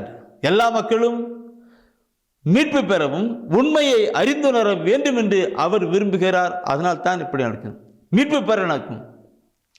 இறைவசன வார்த்தை தான் மீட்பளிக்கிறது. யாக்கோப்பு 1:21 சொல்லப்பட்டிருக்கும், மீட்பளிக்கிறது. அதனால் தான் புனித பவுல் சொல்லுகிற பொழுது, சொல்லும் பொழுது 1 அதிகாரத்தில் நான் நற்செய்தியை குறித்து வெட்கப்பட மாட்டேன், அதுவே மீட்பளிக்கிற வல்லமை என்று சொன்னார். இதை தாங்கி பிடிக்கிற அன்பு சகோதரனை நான் முன்னிலை பாராட்டுகிறேன். அவர்களாக செயல்படவில்லை, கடவுளுடைய ஆவியானவர். இன்றைக்கு அன்பு சகோதரரும் ஜப நண்பர்களும் ஊழிக்காரர்களும் இருக்காங்கனாக்க கூறும் அரவணை போல தாங்கி பிடிக்கிறார்கள். நீங்களும் அப்படியாய் கடந்து செயல்படுங்கள். நற்செய்தி மக்கள் மத்தியிலே போட்டும். ஆண்டவருடைய கரங்களை வேர்த்தை பற்றி நான் சொன்னேன். அடுத்த வசனத்தை பார்க்கும்பொழுது கையில் வேர்த்தின்ல வேர்த்தேன் இல்லைங்களா, கையை வேர்த்தி சொல்லணும், அப்போ தான் அவருக்கு இந்த கையில் வேர்த்தின்னு சொல்லும்போது தூயானமாக தெரியுது. இன்றைக்கி இந்த ஸ்கூல் பிள்ளைங்கன்னு உதாரணம் ஸ்கூல் பிள்ளைங்க அல்லது வேறு ஏதாவது பிள்ளைங்கள்ட்டுருக்கு இந்த பிரசாதம் கொடுப்பாங்க, அல்லது எதோ சாக்லேட் கொடுப்பாங்க, அல்லது இல்லை எதோ மிஷின் கொடுக்க வச்சுங்க. அப்போ பிள்ளைங்க என்ன பண்ணுவாங்க, அப்படி கை கட்டி படி வைப்பாங்க. அவங்க கையிட்டு கேட்பாங்களா, எல்லாரும் கையை விடக்கணும் அப்படி கேட்பாங்க, தூக்கி போனாங்கல்ல, அந்த மாதிரி கைகளை உயர்த்தி கேட்கணுன்ட்டு. அப்போது கைகளை யார் கை உயர்ந்து இருக்கிறது ஊற்றிருக்கா அப்போ பண்ணுங்க. அப்போது கைகளை உயர்த்தி மண்டாட்டுடும் போது இப்படி வைக்கிறது இல்லை, எதுவும் மற்றவங்க கேட்குற மாதிரி அல்ல, இப்படி வைக்கிறது இல்லை. உயர்த்தி என்பது மேலே அந்த விண்ணக கடவுளை நோக்கி தான் கரங்களை உயர்த்தி என்பது நானும் அப்படி தான் ஒரு காலத்தில் இப்படி இருந்தேன் எனக்கு இல்லை, கைகளை உயர்த்தி கொண்டாடணும். அப்பொழுது ஆண்டவர் நம்முடைய உள்ளத்தின் இயக்கங்களை சிந்தனையிலும் ஆய்ந்திடுகிற ஆண்டவர் அந்த கிஃப்டை எப்படி சாக்லேட்டு ஆம்லெட் இது மாதிரி கொடுக்குறாங்களோ, பிள்ளைங்களுக்கு கொடுக்குறாங்களோ, அதே போல் கைகளை உயர்த்திருக்கிற பொழுது ஆண்டவர் தப்பிப்பார். என் உள்ளத்தில் தூயான் எப்படி உணர்த்திட்டே சொல்லியிருக்கா, சொல்லவே எனக்கு நான் சொல்லலாம் இருக்கா 64. சரி, அடுத்தது நான் சொன்ன பார்க்கணும். கைகளை கொட்டி தட்டி ஆண்டவரை போட்டணும். கைகளை தொட்டி கட்டி போடணும். அது எப்படி சொல்லப்பட்டிருக்கு பார்க்கணும். திருப்பாடல் 47 திருப்பாடல் 47 முதல் வசனத்தை படிங்க. முதல் வசனம் என்ன சொல்லி பாருங்க. மக்கள் இனங்களே களிப்புடன் கைகொட்டுங்கள், ஆர்ப்பரித்து கடவுளை புகழ்ந்து பாடுங்கள். வசனம் திருப்பாடல் 47:1 மீண்டும் ஒரு வார்த்தை எடுத்து படிச்சு பாருங்க. 47:1 எல்லாரும் எடுத்துட்டீங்களா? எடுத்துங்க, எல்லாரும் படிக்கணும், எல்லாரும் படிங்க. மக்கள் இனங்களே களிப்புடன் கைகொட்டுங்கள், ஆர்ப்பரித்து கடவுளை புகழ்ந்து பாடுங்கள். ஏன் மீண்டும் படிக்கணும் தெரியுமா? ஏன் மக்களிலே களிப்புடன் கைகொட்டுங்க. சில பேர் கை கொட்டுங்கள், தட்டுவாங்க. நல்ல மியூசிக் பாட்டு பாடியிருப்பாங்க, இவங்களுக்கு பாட்டுன்னு கை தட்டும்போது இப்படி தட்டுவாங்க. பார்த்துருக்கீங்களா? எல்லாம் தலையாட்டுறீங்க இல்லைங்களா? அப்படி மேலாம் இப்படி எனக்கு தட்டேன், இப்படி தட்டுறது எப்படி தட்டினா சத்தம் வருமா? அப்படியே தட்டணும். இந்த உள்ளங்கள் அடி தைக்கும் போது சத்தம் வருது. இப்படி தட்டினா வருமா? களிப்புடன் இருக்கும். ஒன்று கை கொட்டுங்கள், களிப்புடன் இருக்கும். கை தட்டணும், களிப்புடன் இருக்கும். சந்தோஷமாக கை தட்டணும். சந்தோஷமாக எப்படி கை தட்டணும் இருக்கு? மகிழ்ச்சியோடு கிட்டு கை தட்டணும் இருக்கும். அப்படியே அழுதுகிட்டு அப்படி இல்லை, களிப்புடன் கை கொட்டுங்கள், அப்புறம் ஆர்ப்பரித்து கடவுளை புகழ்ந்து பாடுங்கள் இருக்கு. அது அடுத்து முன்னாடி சொல்லிட்டு இருக்கு. களிப்புடன் கை கொட்டுங்க இருக்கு. இந்த கை கொட்டுறதை பற்றி நான் சொல்லிட்டு எப்படி இருக்கு நாம் பார்க்கணும். நம்ம சமூகத்தில் நம்ம ஆலயத்தில் எப்படி பாடல்களை பொழுது எல்லாரும் கைத்தட்டி பாடணும். ஆண்டவரை புகழ்ந்து அந்த புகழ்ந்து பாடுங்கள். அந்த பாடுங்கள் கை கொட்டி ஆர்ப்பரித்து கடவுளை புகழ்ந்து பாடுங்கள். புகழ்ந்து பாட்டு பாடுகிற பொழுது அப்படிப்பட்ட அந்த அது அடுத்துக்கு நான் செய்தி கொண்டாடுறேன். எப்படிலாம் ஆண்டவர் புகழ்ந்து பாடணும் இருக்கும் கை கட்டி இருக்கும். சொல்லுகிற பொழுது சிந்திக்கணும் இல்லைங்களா? ஒருவேளை அங்கே மொத்தம் செய்ய முடியலனாக்க உங்கள் வீட்டில் உங்களுடைய ப்ரேயர் டீம் ப்ரேயர் குரூப் இருக்காங்க, வீட்டில் இருக்கிறாங்க. வீட்டில் அப்பா அம்மா பிள்ளைங்களாம் இருக்கும் பொழுது நல்லா பாட்டு புத்தகம் எடுத்து நல்லா கைத்தட்டி பாட்டு பாடுங்க. என்றைக்கும் கைத்தட்டி பாடுங்க. தட்டனா திறக்கப்படும். பைபிளில் பார்க்குறோம், தட்டுங்கள் உங்களுக்கு திறக்கப்படும் சொல்லப்பட்டிருக்கும் இல்லைங்களா? தட்டுங்கள் உங்களுக்கு திறக்கப்படும். தட்டுறது எங்கே தட்டும்? தட்டுங்கள் உங்களுக்கு திறக்கப்படும் சொல்லுது. தட்டுங்கள் எங்கே உங்களுக்கு திறக்கும்? இன்னைக்கு உதாரணத்துக்கு இன்னைக்கு நம்முடைய பிள்ளைங்க எங்கேயும் வெளியே போயிட்டு வராங்க. வீட்டில் அம்மா வேலை செஞ்சு கிச்சனில் வேலை செஞ்சுருக்காங்க, வேலை செஞ்சுருக்கிறாங்க. அம்மா பிள்ளைங்க வந்தாச்சுனாக்க அப்படி தட்டினா காக்க திறப்பாங்களா? தட்டுறது நல்லா இப்போல்லாம் காலிங் பில் வச்சுக்க அது விடுங்க. தட்டு கரெக்டாக என்ன பண்ணுங்க? தட்டுறது கொஞ்சம் வேகமாக தட்டணும். அப்படி கை தட்டினா அது தட்டமாக தட்டினாக்க அந்த கதவு திறக்கும் இல்லைங்களா? கதவு திறக்கும். இல்லைனாக்கா அவன் பாட்டு வேலை செஞ்சுட்டே இருப்பாங்க. தட்டுறது அவன் கேட்குற மாதிரி இருக்கும். அதே போல் நாம் இங்கே கையை தட்டுறது, தட்டுங்கள் திறக்கப்படும், பல்லவத்தின் கதவு திறக்கப்படும், பல்லவத்தின் கதவு திறக்கப்படும் சொல்லுங்க. தட்டுங்கள் உங்களுக்கு திறக்கப்படும். அப்போ ஆண்டவர் பார்ப்பாரு, யார் இப்படி தட்டுறாங்க சொல்லிட்டு எட்டி பார்ப்பார். எட்டி பார்க்கும்போது அமர்தம் தட்டுறா, என்ன அமர்தம்னு அவர் கேட்பார். அப்போ கேட்கும் பொழுது எனக்கு அதெல்லாம் வேணும் இதெல்லாம் வேணும்னு, அப்படியா சரி போக கொடுக்குறேன் சொல்லிட்டு கொடுத்துருவார் இல்லைங்களா? தட்டுங்கள் உங்களுக்கு திறக்கப்படும், கேளுங்கள் உங்களுக்கு கொடுக்கப்படும். தட்டணும், அடுத்து கேளுங்கள் கேட்கணும். நம்மளுடைய வாழ்க்கையில கொண்டு வரணும். கையை நல்லா தட்டி கடந்து வருகிற பொழுது அங்கே பல்லவத்தின் இருக்கும். இது நான் பார்க்கும் பொழுது கைத்தட்டி பாடி மகிழ்ந்திருப்போம். அருமையான பாட்டு இல்லைங்களா? கைத்தட்டி பாடு. இந்த பாட்டெலாம் பாடினா நான் பாடிட்டே முடிக்க முடியும் இல்லைங்க? எடுத்து நீங்கள் பாடியிருப்பீங்க. எடுத்து வீட்டில் படித்து கணவன் மனைவி பிள்ளைங்க எல்லாம் உட்காந்துக்கும் போது நல்ல ஒரு பாட்டு பேப்பர் எடுத்து கைத்தட்டி பாடுங்க. அப்போது துதியின் மத்தியில் வாசம் செய்கிறவர் அங்கே இருப்பார். அவர் கேட்டு நமக்கெல்லாம் ஆசீர்வதிப்பார். நல்லா இருக்கும். நான் இதுக்கு இசை கைத்தட்டுறது மட்டும் இல்லை, நான் நல்ல இசைக்கருவி கூட வாசித்து நாம் ஜெபிக்கணும்னு சொல்லியிருக்கேன். அடுத்து முதலாவது கைகளை உயர்த்தி, இரண்டாவது கைகளை தட்டி ஆண்டு போற்றணும். மூணாவது உதடுகளில் உரைத்து அவரை போற்றணும். உதடுகள் உதவித்து போற்றணும். அது எப்படி போற்றணும்? முதல்ல இது சொல்லுகிற பொழுது நான் அடிக்கடி என்னை பற்றினே சொல்லி தான் கொண்டு வருவேன். ஏன் நான் மற்றவர்களுக்கு குற்றம் சொல்ல, எனக்கு இந்த வாழ்க்கை அப்படி தான் இப்படி மாறி வந்திருக்கிறேன். முதல்களுக்கு வாயே திறக்க மாட்டாங்க. முதல்கள் வாயே திறக்க மாட்டாங்க. கோயிலுக்கு போனாக்க நம்ம வாங்கும்போது நாக்கு திட்டுவானது, மற்றபடிக்கு வாய் திறக்க மாட்டாங்க. அப்படியே வாய் திட்டுவாங்க. இல்லை, பாடல் பாடுகிற பொழுது ஜெபிக்கிற பொழுது வாயை திறந்து நல்லா செபிக்கணும், துதிக்கணும், போத்தணும், ஆராதிக்கணும். வாய் திறந்து நிற்கணும். இந்த கருத்தை நான் சொல்லுகிற பொழுது எபிரேயர் திருமுகத்தை எடுங்க. எபிரேயர் திருமுகத்தில் 13ஆம் அதிகாரத்தில் 15வது வசனம். 13 எபிரேயர் 13:15. அவர் வழியாக எப்போதும் நாம் கடவுளுக்கு புகழ்ச்சி பலியை செலுத்துவோமாக. அவருடைய பெயரை அறிக்கையிடுவதன் வழியாக நம் உதடுகள் செலுத்தும் காணிக்கையே இப்புகழ்ச்சி பலியாகும். தயவுசெய்து அந்த இடத்துல அப்படியே வச்சுக்கோங்க. நான் மீண்டும் படிச்சொல்லும் போல் தெரியுது. துயரத்தில் 13:15 வசனத்தை என்ன வசனத்தை பாருங்க. அவர் வழியாக எப்போதும் நாம் கடவுளுக்கு புகழ்ச்சி பலியை செலுத்துவோமாக. புகழ்ச்சி பலி. அந்த புகழ்ச்சி பலி என்னன்னா அதுதான் துதி தோத்திரம். அந்த பலியை செலுத்தணும். துதி போட்டி புகழது துதி வைக்கணும். புகழ்ச்சி பலியை செலுத்துவமாக அவருடைய பெயரை அறிக்கையிடுவதன் வழியாக, அவருடைய பெயரை நான் ஏற்கனவே சொன்னேன், அவருக்கு அநேக பெயர்கள் உண்டு. மீட்பர் என்று, இம்மானுவேல் என்று, காண்கிறவர் என்று, நிறைய காரண பெயர்கள் நிறைய இருக்கு இல்லைங்களா?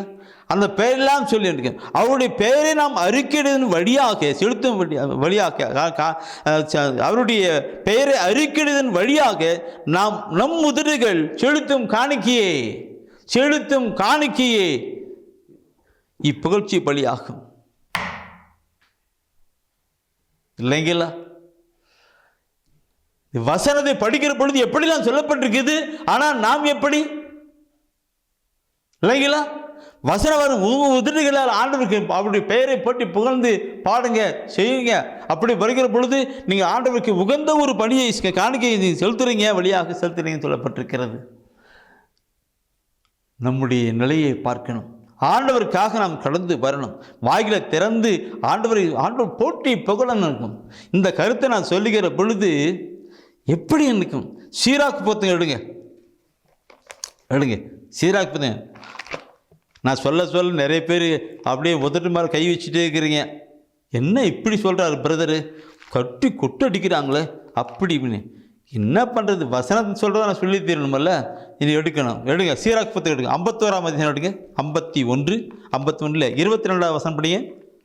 ஆண்டவர் எனக்கு நாவை பரிசாக கொடுத்தார். அதை கொண்டு நான் அவரை புகழ்வேன். மீண்டும் ஒரு வாட்டி அடி வந்து கருத்து எல்லாரும் எடுத்துட்டீங்களா? சீராக்கில் 51 22 வசனம். ஆண்டவர் எனக்கு நாவை பரிசாக கொடுத்தார். அதை கொண்டு நான் அவரை புகழ்வேன். நம்ம ஊமையா படிக்கல, அவ படிச்சிருந்தா அவர் இது பண்ணிட்டு இருக்கு. அப்போ அவன் ஊமையாகிறவன் அப்படி உள்ளத்தில் சொன்னால் அது பண்ணிருக்கு. ஆனால் நமக்கு அருமையான நாவை கொடுத்துருக்கிறார். இந்த நாவை கொடுத்துருக்கிறது என்னென்ன பேசி யாரோ எப்படிலாம் பேசி இது பண்ணிருக்கிறோம் இல்லவா? இந்த நாக்கை, அவர் கொடுத்த நாக்கை அவரை போட்டி புகழ்வதற்கு கொண்டு வரணுமல்ல. என் அன்பானவர்களை, வசன வார்த்தைகள் எப்படியெல்லாம் சொல்லியிருக்கின்றது பார்க்கணும். உதடுகளால் அவரை போற்றி புகழ்ந்தும் அவர் கொடுத்திருக்கிறார். நாவை கொடுத்திருக்கும். உண்மைகளாக படைக்கல, உண்மையில் படித்தா அவன் போயிட்டு இருப்பான். ஆனால் நாவை கொடுத்திருக்கிறார். இந்த நாவில் என்னென்னமோ பேசுகிறோம், என்னென்னமோ சொல்கிறோம், என்னென்னமோ செஞ்சுட்டு இருக்கிறோம். ஆனால் இந்த நாவில் அவரை போற்றி புகழ வேண்டும். அதுக்காகத்தான் இந்த நாவை கொடுத்திருக்கிறார். பார்க்கணும் வசனத்தின் கருத்துக்கள் எப்படிலாம் சொல்லப்பட்டிருக்கின்றது. என் அன்பான மக்களை, இந்த கருத்தை நான் சொல்லுகிற பொழுது ஒரு சாட்சியத்தை கூட சொல்ல வேண்டும் தூயாய் உணர்த்தி கொண்டிருக்கிறார். ஒரு குடும்பத்தில் குழந்தை இல்லாமல் குழந்தை பிறந்துச்சு. ஒரு 6 வருடம் திருமணம் ஆகிட்டு 6 வருடம் குழந்தை இல்லாமல் இருந்து குழந்தை உண்டாடுச்சு. அந்த குழந்தைக்கு சரியா பேச்சு வரதில்லை. குழந்தை பிறந்து எத்தால 1 வருஷம் 1.5 வருஷம் அப்படியே வயசாக கூட அந்த குழந்தை பேசவே இல்லை. சரி என்கிட்ட அதில் அந்த சகோதரர் ஏற்கனவே இந்த குழந்தை பிறந்துக்கெல்லாம் புக்கில் சாட்சி போட்டிருக்காங்க, தேவலி புக்கில் சாட்சி போட்டிருக்கிறாங்க. ரெண்டு பிரதர் குழந்தை பிறந்துச்சு பிரதர், சந்தோஷம் தான், ஆனால் சரியாக பேசவே மாட்டான் பிரதர் அவன்ட்டுருக்கான். நான் சொன்னேன், ஒவ்வொரு நாளும் அவன் உதட்டு மேலே அங்கே சிலுவை போடுங்க. ஊமைகளை பேச வைத்த ஆண்டவரை இந்த மகனை பேச வைங்க, நீ சிலுவை போடு. ஊமைகளை பேச ஆண்டவரே என் மகனை பேச வைங்க, வாய் கொடுத்த ஆண்டவரை பேச வைங்கன்னு சொல்லிட்டு டெய்லி நீயும் போடு, உங்கள் வீட்டுக்காரன் போடுங்க, ஜெபம் பண்ணிட்டு முடித்த உடனே அப்படி போடுங்கன்னு சொன்னேன். என் அன்பாளர்களே, இப்போ கூட கண் கலங்கிறது. அவர்கள் அதேபடியாக செய்தார்கள், அதேபடியாக அவர்கள் ஒவ்வொரு நாளும் செய்திருக்கிறார்கள். ஒரு மாதம் கழிஞ்சு பின்னாடி பார்க்கும்போது திருப்பி ஒரு நாள் ஃபோன் பண்ணிட்டு, பிரதர் நீ சொன்ன மாதிரியே நாங்கள் செஞ்சோம் பிரதர், இன்றைக்கி எங்கள் பையன் நல்லா பேசுகிறான் பிரதர், எங்களோடு கூட உட்காந்துக்கிட்டு கையை தூக்கிட்டு அல்லேலுயா அல்லேலுயா அல்லேலுயா சொல்கிறான் பிரதர். அதை பார்க்கும்போது எனக்கும் கண்ணு தள்ளி வருது. அல்லேலூயா அல்லேலூயா சொல்கிறான் பிரதர். நல்லா இருக்கிறான் பிரதர். என் அன்பானவர்களே, பார்க்கணும் உங்களை ஆண்டவர் எதுக்காக படைத்தார். ஆண்டவரை போற்றி புகழ்வது நல்லது, அவர்கள் பாடுவது நல்லது. அந்த கருத்துக்கள் இப்படி கேட்டு அந்த சகோதரன் அனுப்பிக்கிட்டு அந்த சாட்சிக்கு போயிருந்தானுக்கு அது உதட்டி பண்ணுறதுக்கு சாட்சிக்கு போய் புக்கில் கூட முன்ன குழந்தை பிறலாததுக்கு சாட்சியம், திருப்பும் அடுத்தது குழந்தை பிறந்து அந்த குழந்தை சாட்சி வச்சுருந்தாங்க. அதை பூமியை பேச வச்சதே புக்கில் போட்டிருக்கிறேன். இதை நான் ஏன் சொல்கிறேன் பெரியவர்களே, நம்முடைய அருமை ஆண்டவர் நல்லவர், வல்லவர், அற்புதர், அதிசயமானவர்.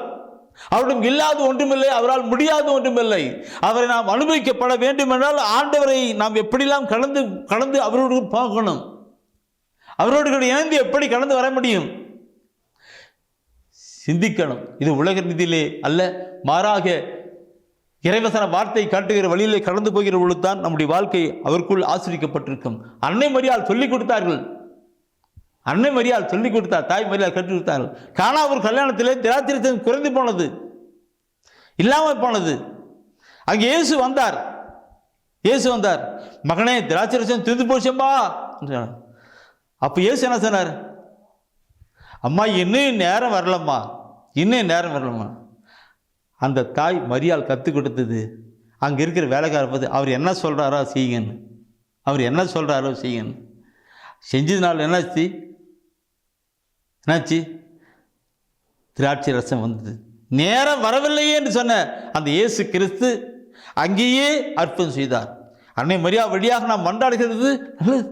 இப்படி நாம் சொல்லிப்பட்டான் தாய் கற்றுக்கிற வழியிலே கடந்து போகணும், வசன வார்த்தைகளை கடைபிடித்து கடந்து போகணும். அவர் என்ன சொல்லுகிறாரோ அதன்படி செய்யுங்கள், அப்பொழுது உங்களுடைய வாழ்க்கை ஆசீர்வாதமாய் மாறும் என்று தான் அன்னை மரியா கற்றுக் கொடுத்திருக்கிறாங்க. Praise the Lord. நான் முதலாவது பார்த்தோம், கைகளை உயர்த்தி ஆண்டவரை போற்றணும்னு. இனி ஆலயத்துக்கு போன கை நல்லா உயர்த்தி வேண்டி போடுங்க. நீங்கள் வீட்டில் ஜெபம் பண்ணும்போது கையில் உயர்த்துங்க, ஆண்டவரை போட்டு விண்ணில் இருக்கிற தந்தையே முது பெயர் தூயதென போற்ற பெருக, விண்ணில் தந்தையே முது பெயர் போற்ற பெருக முடி ஆட்சி இருக்கேன் இல்லைங்களா. ரெண்டாவது பார்க்கிற பொழுது கைகளை தட்டி ஆண்டவர் பார்ப்பான, கைகளை தட்டி ஆண்டவரை மகிமைப்படுத்தணும். ஒரு அரசியல்வாதியம் ராஜா வந்து அவங்க ஒரு அரசியல்வாதியம் மந்திரி வந்தபோது மாலை போடுற போது என்ன பண்ணாங்க, எல்லா மக்களும் கை தட்டுறாங்க இல்லைங்களா. அதே போல நாம் ஜெபிக்கிற பொழுது நம் மத்தியிலே ஆண்டவர் பிரசன்னமாய் கடந்து வருகிறார். துதிக்கிற பொழுது மத்திய 18ஆம் அதிகாரத்திலே 19-20 சொல்றது, எங்கே என் பேரால் 2-3 பேர் கூடியிருக்கிறார்களோ அவர் மத்தியிலே நான் இருக்கிறேன்னு சொல்றாரே, அப்போ அந்த ஆண்டவருக்கு கைத்தட்டி நாம் பண்ணும்போது என்ன காரியமாக இருக்கும். முன்னாள் பார்த்தோம் ஆண்டவரை நாவிலே ஆண்டவரை புகழ்ந்து பாடுன்னு சொல்லிட்டுருக்கேன். நான் இந்த புகழ்ந்து பாடுன்னு சொல்லுகிற பொழுது ஒரு கருத்தை நான் சொல்லி அடுத்துக்குள்ள புகழ்ந்து நிறைய தூயாக உணர்த்திட்டே இருக்கிறான். அடுத்து இருக்கேன் இந்த உதட்டுகளா பேச வரைக்கும் வாயை திறக்கக்கூடாதுன்னு இல்லை, வாயை திறந்து நல்லா போட்டணும், வாயை திறந்து போட்டணுக்கும் முழுலாம் கிடையாது. ரொம்ப சத்தமாக படிக்கணுங்க. திருவெளிப்பாடு எடுங்க, திருவெளிப்பாட்டில் இந்த வசனத்தை கழிஞ்சு வரலாம். திருவெளிப்பாட்டில் 19ஆம் அதிகாரம் 19, திருவெளிப்பாட்டில் 19ஆம் அதிகாரம் 5-6 வசனம். அது அருமையான ஒரு கருத்து சொல்லி இருக்குன்னு நினைக்கிறேன். 5-6 அரியணையிலிருந்து எழுந்த ஒரு குரல், கடவுளின் பணியாளர்களே, அவருக்கு அஞ்சி நடப்பவர்களே, சிறியோர்களே பெரியோர்களே, நீங்கள் அனைவரும் நம் கடவுளை புகழுங்கள் என்று ஒலித்தது. எங்கே ஒரு நிமிஷம், அரியணையிலிருந்து எங்கேருந்து, அரியணையிலிருந்து மேலே இருந்து எழுந்த குரல் ஒளியை கேட்டேன். அந்த கடவுளுக்கு தான் கடவுளின் பணியாளர்களே. அடுத்தது யாரு? அவருக்கு அஞ்சி நடப்பவர்களே. அடுத்தது யாரு? சிறியோர்களே. அடுத்தது பெரியோர்களே, நீங்கள் அனைவரும் எல்லாரும். அதுக்கு மேலே நான் சொல்ல தேவையில்லை, எங்கெங்கேயோ குத்துது இல்லையா. எனக்கு நீங்கள் அனைவரும் கண்ணும் கடவுளை புகழ்ந்து போடுங்கள், முன்ன சொல்ல மாதிரி புகழ்ந்து போட்டுங்கள். அடுத்த வசனத்தை பார்க்கணும். பின்னர் பெருந்திரளான மக்களின் கூச்சல் போலும், பெரும் வெள்ளத்தின் இரைச்சல் போலும், பேரிடி முழக்கம் போலும் எழுந்த பேர் ஒலியை கேட்டேன். அது சொன்னது அல்லேலூயா, அல்லேலூயா. நம் கடவுளாகிய ஆண்டவர் எல்லாம் வல்லவர், அவர் ஆட்சி செலுத்துகின்றார். என்ன சொல்லுவேன்? மேலேருந்து சத்தம் வருது, பெரிய குரல் வழி, இடி முழக்கம் போல வருதா? என் அன்பார்களே, இதை குறித்து நான் நாளை தினத்திலே அடுத்த வாரம் கூட இந்த செய்தியை நான் தொடரலாம் நினைக்கிறேன். ஏன்னா தூய ஆவியை உணர்த்துகிறபடியே நான் உணர்த்தி போயிட்டு கொண்டிருக்கிறோம். இதை குறித்து நாளை அடுத்தது கூட அடுத்த நிலையை கூட நாம் சிந்திக்கலாம். கண்களை மூடலாம். எப்படிலாம் துதிக்கணும் என்ன இருக்கு? கரங்களை மேலே வைத்தலாம். அவர் நோக்கி பார்க்கலாம். யாரெல்லாம் உண்மையாக கைகளை உயர்த்தி அவர் நோக்கி பார்க்குறோம் விரும்புகிறோமோ அப்பொழுது அவருடைய திருமுகம் கண்ணுகை வெளிப்படும்.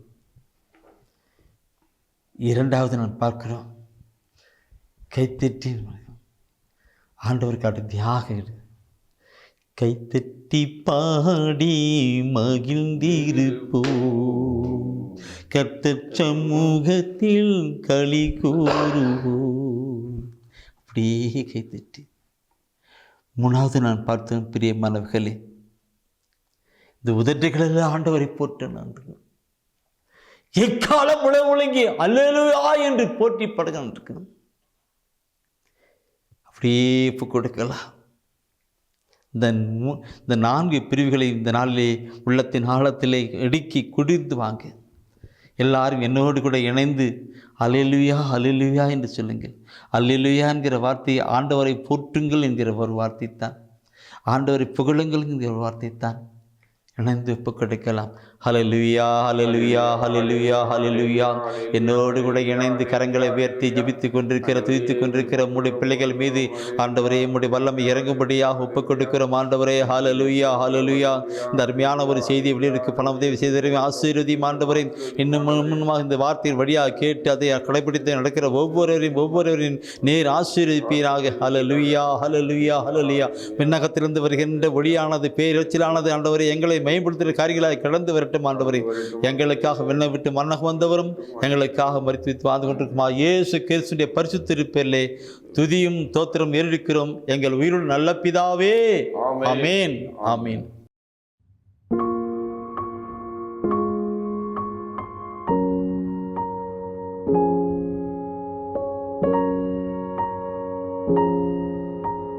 you